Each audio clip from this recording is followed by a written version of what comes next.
The day my sister announced she was marrying my fiancé, I grinned and ordered champagne. And not the bargain kind either, Dom Perignon rose gold. There's no better way to say cheers to your betrayal than with $1,000 bottle of spite. I'm Oakley, and for 29 years running, I've held the title of family letdown. The quiet one. The reliable one. The one, as my mother Lucille loves to say, who'd never amount to much. We need to talk, Lacey texted bright and early. Mom's house. Important. I already knew what was coming. Honestly, I'd seen it coming for months. Still, I drove to my mother's McMansion anyway, wrapped in my favorite navy blazer like a shield. They were waiting in the formal living room, Lacey sitting on the white leather sofa, Mom standing at the fireplace, both with matching masks of pretend concern. Darling, my mother began, her voice syrupy sweet, we have something to tell you and we want you to know we're here for you. I sat, crossed my legs and waited. Roman and I are in love, Lacey burst out, nervously twisting her fingers. We've been seeing each other, and he proposed last night. The diamond on her finger could have cleared a small mortgage. Subtlety was never my ex's strong suit. How long? I asked, keeping my tone flat. A few months, Lacey lied. I was pretty sure it was closer to 8. He wasn't happy, sweetie, Mother chimed in. Sometimes people are just meant to be together. So you're saying I wasn't enough for him? I arched a brow. Mother glanced at Lacey. You were always so career-focused. Roman needs someone to support his vision. To be a real wife. That's when I placed the champagne order. Had it sent right to the house. The delivery guy looked baffled when I tipped him $100, but I wanted witnesses. I wanted people to remember how composed I was when everything hit the fan. What are you doing? Lacey asked while I popped the cork. Celebrating, I replied, pouring 3 glasses. To new beginnings. You're taking this awfully well, Mother said, eyeing me warily. I handed them their glasses. Why wouldn't I? Roman deserves to be happy. You've all made that more than clear. We assumed you'd be upset, Lacey admitted, sipping nervously. Life's full of surprises, isn't it? I smiled, thinking of the stack of documents locked away in my home safe. So when's the wedding? 2 weeks. Lacey's face lit up with relief. The plaza. You'll come, won't you? Maybe as a bridesmaid. I took a long drink of champagne, savoring it. I wouldn't miss it for anything. Mother visibly unwound, probably already plotting how to brag to her friends. You know, darling, this is for the best. Roman needs someone who gets his ambitions. And you? You always seemed more suited to a quieter life. You're right, Mother, I said, standing and smoothing my blazer. Some of us are meant for the spotlight. Others work behind the curtain. Exactly, Lacey said, jumping up for a hug. I knew you'd understand. You're the best. I hugged her, feeling the expensive fabric of her dress. Congratulations. I hope you get everything you've earned. I left them celebrating, drove to my apartment in the city. My hands didn't shake until I was inside my elevator. Not from heartbreak, but from anticipation. In my office, I keyed in the safe code. Inside, months of groundwork, contracts, bank statements, recordings, and a USB with enough ammunition to topple an empire. My phone buzzed. Roman. Can we talk? I never meant to hurt you. I texted back. Nothing to discuss. Be happy with Lacey. Another buzz. You're amazing. I always said you were the best of us. I smiled, thinking of the contracts he'd just signed, thinking he'd bought me out. Poor Roman, always so dazzled by the big picture he'd never noticed the fine print. Thanks, Roman, I replied. Good luck. I shut the safe, crossed to my windows and looked out at the city. Mother always said I was too quiet, too passive. She never realized silence can be a weapon, patience a strategy. The champagne had been petty, I'll admit. But sometimes a girl needs to toast the moment her trap is set. A year earlier, I sat in my cousin Naomi's kitchen, watching her pour 2 glasses of wine. It was the night everything shifted, the night I stopped being the good daughter. You're sure about what you heard? Naomi asked, sliding a glass over. My phone flashed one last time, Roman. Miss you. Can't wait to come home. I sent a heart emoji and silenced my phone. Let him think I was waiting, worrying. Let them all believe I was still the quiet, compliant daughter who never made a scene. They'd find out soon enough. Silence can be lethal. Baby, this is huge, Roman said, spreading documents across our table. A tech startup ready for acquisition. They just need capital, and our investment could triple in 6 months. I leaned in, trying to look wide-eyed. It sounds amazing, but can we afford it? That's the thing, he said, grabbing my hand. If we use your trust fund. Of course, I cut in. Whatever you need. Behind him, Jason caught my eye and nodded. We'd set up this meeting perfectly. Jason playing Roman's old friend with the hot tip. You sure? Roman asked Jason. Gold mine, Jason replied. But it'll go fast. The startup was one of my shell companies staffed with temps and fake records. Roman never checked past the surface. I'll transfer the money tomorrow, I promised, squeezing Roman's hand. A few days later, I met Jason at a bar. How's our investor? I asked. Walking around like he invented electricity, Jason smirked. He's already bragging to his golf buddies. Perfect. I handed him an envelope. Consultation fee as discussed. Honestly, Jason said, I thought you were nuts at first, but seeing Roman stroll into his own trap, it's therapy. Speaking of traps, I checked my phone. Lacey had posted another casual photo from Roman's office, 3rd time this week. Subtle they're not, Jason said. They don't think they need to be. I showed him Lacey's latest text. Lunch tomorrow. Need your opinion. Jason whistled. The nerve. There's more. I pulled up a message from my mother. Darling, we should discuss your prenup. Roman's making big moves. We need to protect ourselves.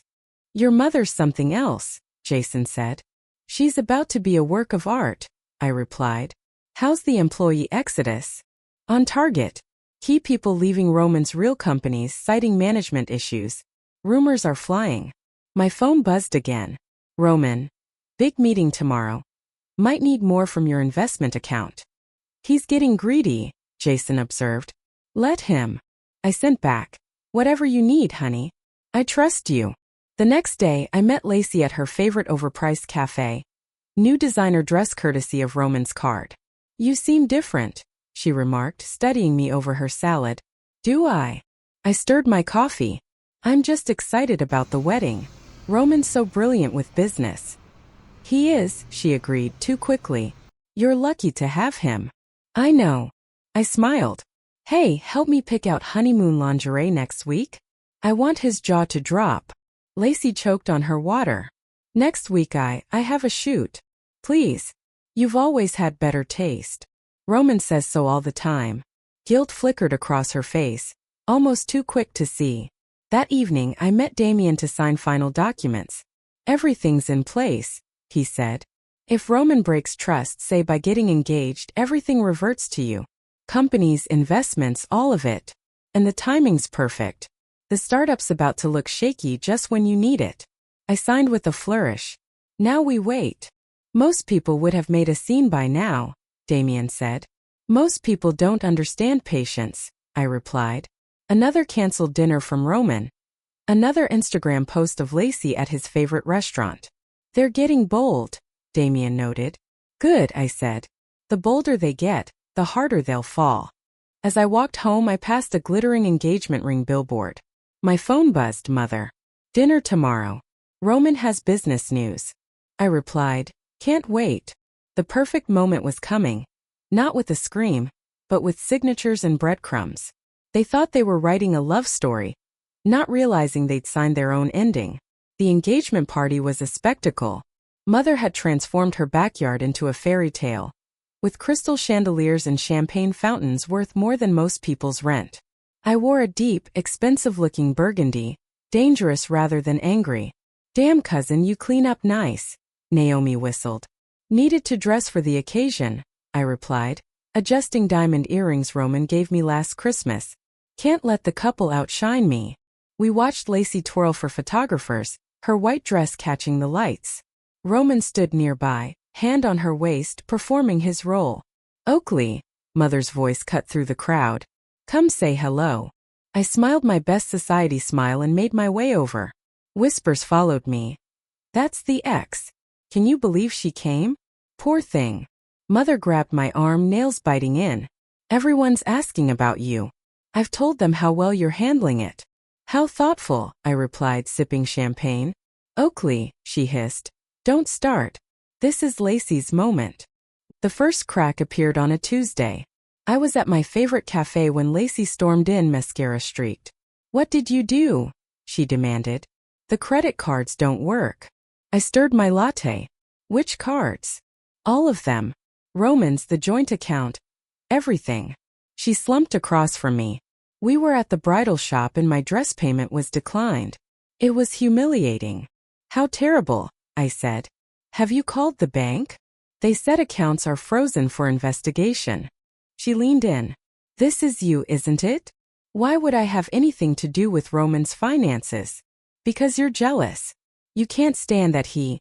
Careful, I cut her off. People are staring. She looked around mortified. Lacey hated being the wrong kind of spectacle. My phone buzzed, Roman calling. I let it go to voicemail. He's been trying to reach you all morning, Lacey said. I've been busy. I checked my watch. I have a meeting. Good luck with the dress. I left her there. My meeting was with Jason and Damien. It's happening faster than expected, Jason said, showing spreadsheets. Roman's losing clients. The startup's tanking. Investors are spooked. And the employee exodus? 3 more execs quit. The press is catching on. Damien handed me paperwork. Roman's trying to get emergency funds, but he's locked out. My phone buzzed, Mother. I answered on speaker. What have you done? She demanded.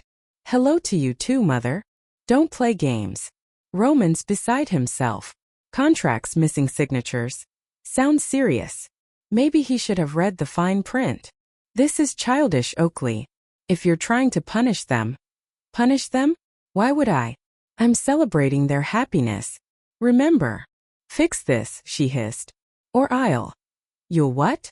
Tell everyone I'm a disappointment? Old news, Mother. I hung up. Jason whistled. That felt good. I turned to Damien. Ready for the next phase? He nodded, handing me another file. Cease and desist orders are set. Forensic accountants found interesting things in Roman's records. Anonymous tip to the media already sent. Jason grinned. News breaks tomorrow. My phone lit up with Roman's texts. Please answer. This isn't funny. What did you do? I showed Damien, who smirked. Should I send him the paperwork? Let him sweat first. That night, dinner with Naomi. Lacey's bridesmaids are quitting, she reported. She can't pay for their dresses. Roman's country club membership got suspended. Bounced checks. My phone buzzed. Lacey's Instagram. Life tests your strength, but true love conquers all. #blessed. The comments were brutal. Didn't you steal your sister's fiancé? Heard Roman's broke. Karma's real. Should we feel bad? Naomi asked. Do they? Point taken. Roman stormed into the restaurant looking wrecked. We need to talk. The startup's tanking. My investors are gone. What did you do? Sounds unlucky, I said. Markets are wild. This isn't a game, Oakley. No, I agreed, standing. Games are fun. This is business. I grabbed my purse. Check your email. Damien's sending you something interesting. I left him there, his world coming apart. Outside, the news ticker blared. Tech entrepreneur under investigation, fraud allegations. Perfect timing. The plaza canceled Lacey's dream wedding on a rainy Thursday. I watched it unravel in frantic social media posts. This can't be happening. Who would do this? Please, someone tell me it's a mistake. Mother showed up at my office looking a decade older. Enough, she said. Name your price. For what? I asked. To stop this. Whatever you want. Money, apology, property. Sit down, Mother. She did. Karma? She scoffed when I mentioned it. This is calculated. Like what you did to me? I played a recording. Oakley's always been the weak one. Thank God Lacey has a spine. Her face drained. Where did you get that? Years of recordings, Mother. Every dig. Every manipulation. You wouldn't dare. I already have. I showed her the viral blog post. This will ruin us. No. It exposes you. Her phone rang. Lacey wailing. Roman's gone. His office is empty. The ring's missing. I laughed. Mother glared. Are you happy now? Almost. I buzzed my assistant. Send them in. Damien entered with 2 police officers. Mrs. Brooks, we have questions about certain financial transactions. What transactions? The ones involving Roman and offshore accounts, Damien said. All signed by you. You set us up. No, I said. I just let you hang yourselves. The officers let her out. Naomi texted. Police got Roman trying to board a jet. Lacey's having a meltdown live. I replied. Watch the news in an hour. Headlines exploded. Tech empire collapses. CEO arrested. Family implicated. Jason appeared grinning, holding his tablet. Want to see something beautiful? The startup stock was worthless. Roman's company's bankrupt. My account's untouched. Best part. Jason said. They're blaming each other. Roman claims it was your mom's idea. Mother says it was Lacey. Lacey's the victim, apparently. Perfect, I said. Phase 3. Already rolling. Tabloids are fighting for the exclusive. Then my work is done. I'm going for a drink with Naomi. Reporters gathered at my building. I slipped out the back, texting Naomi. The rain had stopped and the city gleamed. Somewhere my sister was learning what loss feels like. Mother was explaining herself to agents. Roman was finally facing consequences. They wanted a fairy tale. Instead, they got a lesson in karma. And I got my revenge, cold, deliberate, and utterly deserved. He did what? I stared at Damien holding the forged document. Tried to frame you for embezzlement, Damien confirmed, more amused than worried. Claims you masterminded everything. Used his companies for laundering. Bold move for a guy in custody. Desperate men do desperate things. Jason entered with a USB. Got the security footage you wanted. Every meeting with your mother. All the bank records. He plugged in the drive. Every sketchy deal, every signature. My phone buzzed. Naomi. Heads up. Isla Sherman from the Daily Post is sniffing. Roman gave her some juicy story about you. I showed Damien. Perfect. Shall we show her a real story? Set it up, I said. 2 hours later, I sat across from Isla in a hotel suite. She looked exactly like her byline photo. Roman tells quite a story, she began. I'm sure. I slid a folder across. But here's a better one. Her eyes went wide as she read.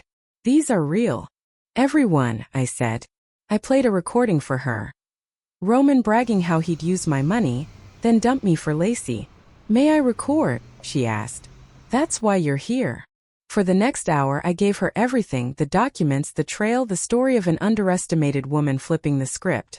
This isn't just revenge, Isla said. This is architectural. Sometimes the quiet ones are the most dangerous, I replied. You know the best part? You never did anything illegal. You just let them trap themselves.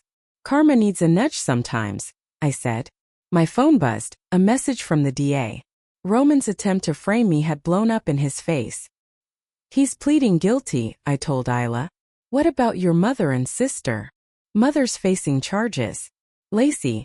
She's learning about consequences. Isla packed up.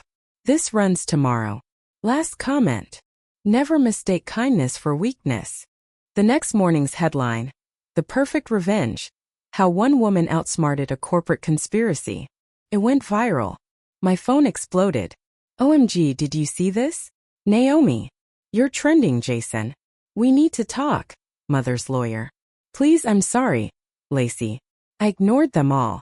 At Roman's hearing, he looked small and orange. Ms. Brooks, his lawyer said. He'd like to speak. No need. I sat in the back. Roman saw me, face shifting from anger to fear, then defeat. The judge entered. Roman pleaded guilty.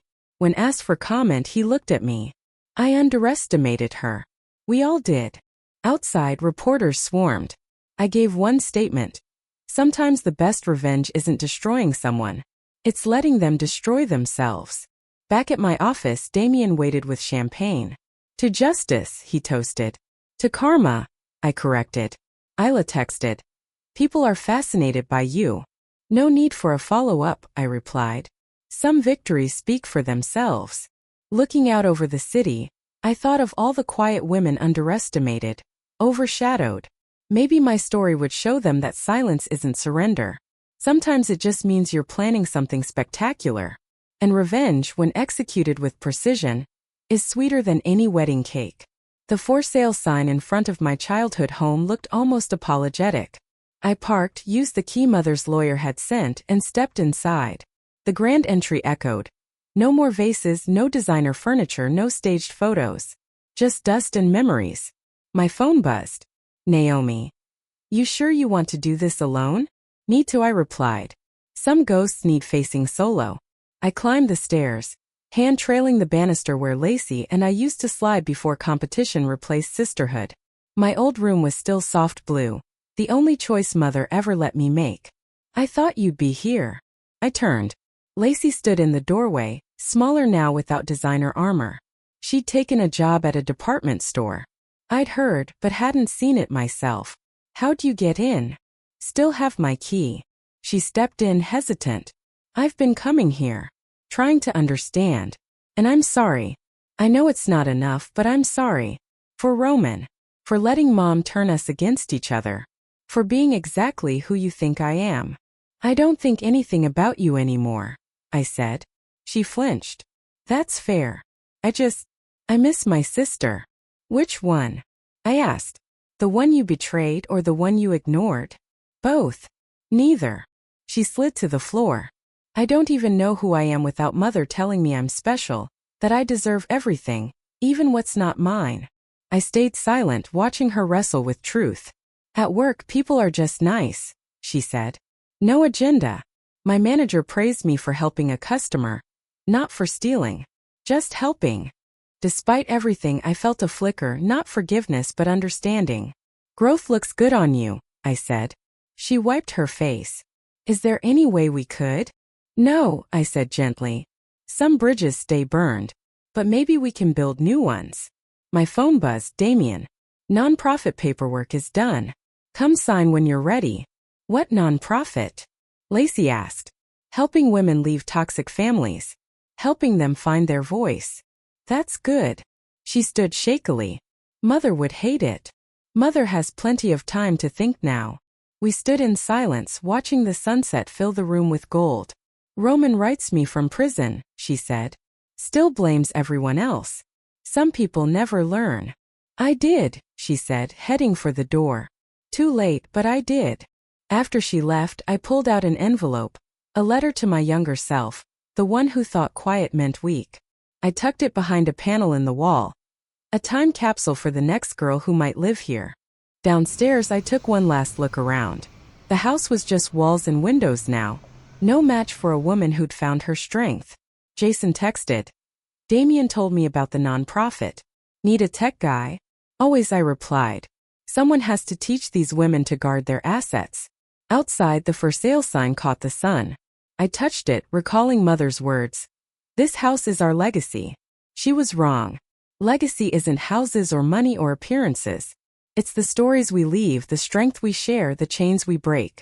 I got in my car, took one last look at the house that shaped me, then drove away, leaving the ghosts behind.